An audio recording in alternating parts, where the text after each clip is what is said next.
La France est-elle en train de perdre la guerre de l'information au Sahel? Paris et Bamako se rendent en tout cas coup pour coup, notamment sur l'affaire du charnier de Gossi.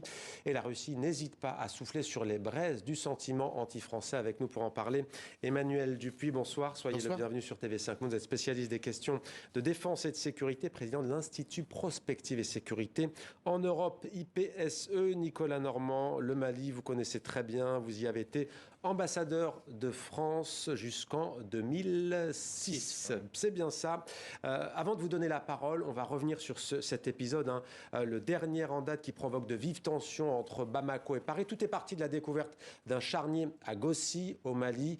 Plusieurs corps sans vie. L'armée française a affirmé avoir filmé des mercenaires russes du groupe Wagner en train d'enterrer des corps pour mettre plus tard en accusation la force Barkhane qui venait de quitter les lieux. C'est faux, ont rétorqué les militaires au pouvoir à Bamako et ils accusent la France d'espionnage. On écoute tour à tour le colonel malien Souleymane Dembélé et le colonel Pascal Liani, porte-parole du chef d'état-major des armées françaises.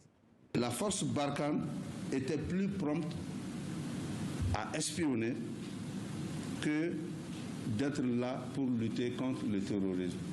Des drones en parfaite illégalité en train de filmer au-dessus de la base de Gossi et d'autres localités au nord et au centre du Mali. Non, nous n'espionnons pas. Nous avons effectivement des différents capteurs qui sont en l'air, qui sont dans le ciel malien, essentiellement pour renseigner.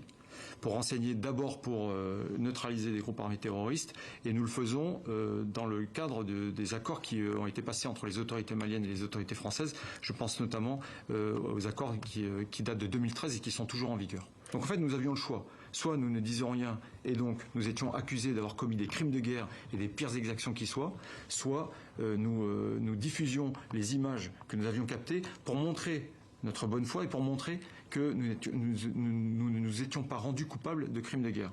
D'après les éléments dont nous disposons, le groupe Wagner, les mercenaires Wagner, seraient derrière l'organisation de ce charnier au Mali. Le but est assez simple, c'est décrédibiliser les forces armées françaises, c'est porter des accusations contre les forces armées françaises pour alimenter le sentiment anti-français au Mali et ailleurs dans la BSS.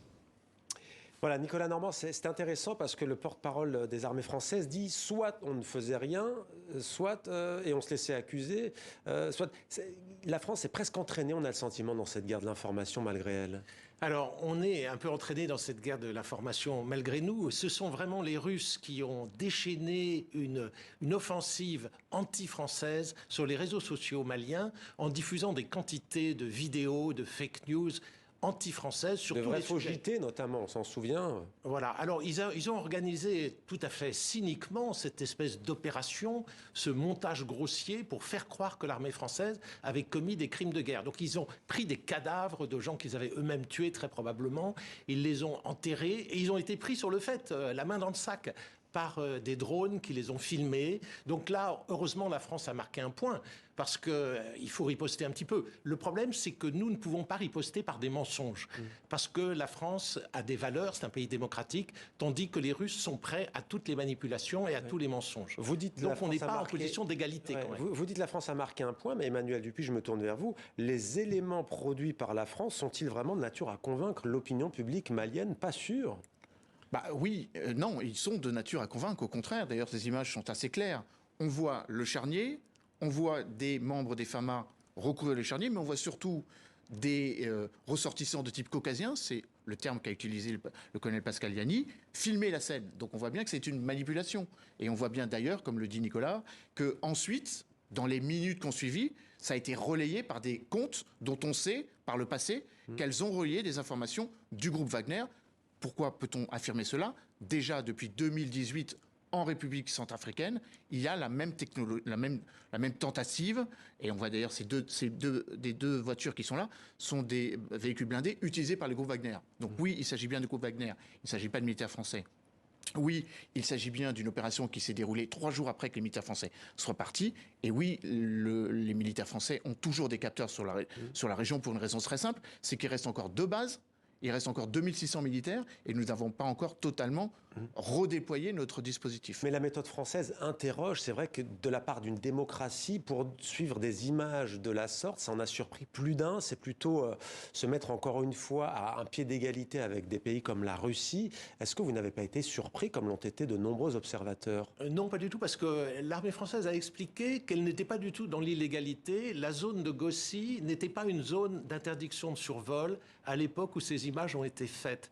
Donc les accusations maliennes d'espionnage sont non fondées. Mais sur la méthode dans cette guerre d'information, vous dites que tout est possible? Alors, la méthode est très très différente pour la France et pour la Russie, parce que nous diffusons des images authentiques et des informations les véritables. Russes aussi disent qu'ils diffusent des images authentiques. Hein. Oui, non, mais il y en a un qui ment et l'autre qui dit la vérité. Il faut bien le dire quand même, parce que la France a des valeurs et s'interdit d'organiser des mensonges, des fake news, des fausses vidéos, des fausses images, etc. Alors que la Russie n'a aucun scrupule. Cette dernière opération le montre, manipuler des cadavres pour faire croire que c'est l'armée française, montre qu'il ne recule devant rien. Alors cette guerre de l'information, en tout cas, face aux trolls donc de la Russie, présents en nombre sur l'espace numérique africain, que peut faire la France pour les contrer? Elle ne va pas pouvoir filmer tout le temps à l'aide de drones. Et là, on est dans l'exemple, si l'on peut dire, le plus tragique, parce qu'il y a mort d'hommes et sans doute de femmes, en tous les cas de civils maliens.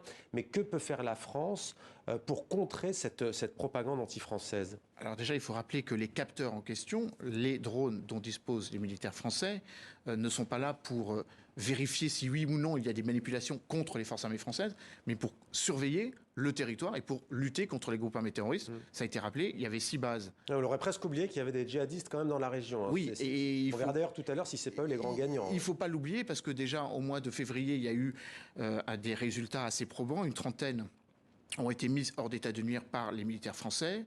Et je crois que l'année dernière, le chiffre qui a été donné par le ministère de la Défense français, dans une conférence de presse il y a quelques mois, c'était 869 djihadistes mis hors d'état de nuire. Donc les capteurs en question ne sont pas là pour étayer ou non d'une opération de déstabilisation, mais bien pour mener la guerre contre le terrorisme. Mais je vous lis ce que disait le général Burkhardt français il y a quelques mois. Nos moyens de guerre dans les champs immatériels en termes d'information numérique ou de communication opérationnelle doivent progresser et nous devons aussi adopter une nouvelle approche. Qu'en pensez-vous? Alors, il répond à son homologue russe, Valéry Gerasimov, qui évoque le fait que la guerre hors limite, la guerre hybride, est aussi importante, si ce n'est plus, que le concept de guerre cinétique. En gros, il y a plusieurs champs d'opération, plusieurs théâtres. Le champ informationnel en fait partie. D'ailleurs, ce que l'on voit avec Gossi ressemble exactement à la manière dont procèdent les Russes en Ukraine. C'est le concept qu'on appelle, vous m'excusez l'anglicisme, évidemment nous ne sommes pas là pour l'évoquer en anglais, mais c'est le concept d'ARVO, c'est-à-dire Deny, Attack and Reverse Victim and Offender, c'est-à-dire attaquer, nier, décrédibiliser les victimes. Dire qu'en gros, ils ne sont pas responsables, puisque c'est une information qui a été livrée à la sagacité de l'opinion publique. D'ailleurs, le tweet qui, quelques minutes après, évoque ce charnier, je rappelle, quelques minutes après, pas quelques heures, quelques minutes après, évoque le fait que, regardez ce que la France fait, il faut une enquête internationale. Pourquoi je dis ça? Parce que la communauté internationale réclame, et je crois avec justesse, une enquête internationale pour vérifier la véracité de ce qui s'est passé à Moura quelques semaines de cela, et ni les autorités russes, et ni évidemment la société militaire Wagner n'a intérêt à cela. Ouais. Nicolas Normand, 4600 soldats français sont toujours actuellement déployés au Sahel, dont 2500 au Mali. Les djihadistes sont loin d'être vaincus. Le pouvoir militaire malien, les autorités de transition et la France peuvent-ils vraiment faire l'économie d'un dialogue à défaut de se réconcilier? Alors, à terme, il y aura une réconciliation, certainement après des élections qui sont toujours retardées actuellement par la junte militaire. Le Mali a vraiment intérêt à coopérer avec la France parce que la France apporte une aide désintéressée et cherche à combattre les terroristes. Donc, nous avons les mêmes ennemis que le Mali qui sont les djihadistes. Donc, à terme... Mais vous savez que de nombreux Maliens disent que la France est là depuis quasiment 10 ans et que les djihadistes sont toujours là. Donc, pourquoi pas tenter avec la Russie, au fond, d'ailleurs, quitte à prendre le risque de voir des exactions, notamment de ce groupe devenu tristement célèbre, Wagner. Oui, mais si l'armée française n'avait pas défendu le Mali pendant les 8 dernières années, certainement les djihadistes auraient pris le pouvoir dans les principales villes du Mali, comme ils l'avaient fait en 2012, et sans doute finalement à Bamako aussi. Donc je pense que l'armée française, la France, a sauvé le Mali une deuxième fois après 2012. Cela étant, aucune armée occidentale ne peut vaincre complètement les groupes terroristes. Il y a des racines du mal qui n'ont pas été traitées. Les régions libérées des terroristes n'ont pas été administrées par l'État malien. L'État malien n'a pas fait sa part du contrat, n'est-ce pas? Il n'a pas administré les zones, il n'a pas répondu au désespoir d'une certaine jeunesse qui est recrutée par les djihadistes. L'armée malienne n'a pas recruté de jeunes dans ces territoires. On parle du Mali, mais on pourrait ouvrir. Hein. Il y a la question au Burkina Faso, notamment au Niger, la Centrafrique. Les Centrafricains se sont sentis aussi abandonnés il y a quelques années par la France, se sont ensuite tournés vers la Russie. La France a aussi un passif, si l'on peut dire, dans toute la région. Alors je ne ferai pas forcément la comparaison entre la République centrafricaine et le Mali pour une raison simple, c'est que l'opération n'était pas une opération contre des groupes armés terroristes, mais pour éviter qu'il y ait une guerre civile entre les communautés centrafricaines. Ce n'est pas tout à fait la même chose. Vous avez raison, la France a quitté, avec la fin de l'opération Sangaris, militairement la Centrafrique. Ça ne veut pas dire qu'elle a quitté diplomatiquement. Nous sommes encore un acteur diplomatique. Est-ce que la France communique mal envers les populations et les opinions publiques? Alors dans ces cas-là, est-ce qu'elle explique mal la raison de sa présence? Oui. Est-ce qu'à force, elle n'est pas perçue aussi comme une force d'occupation, s'agissant notamment du Mali, en étant présente depuis des années?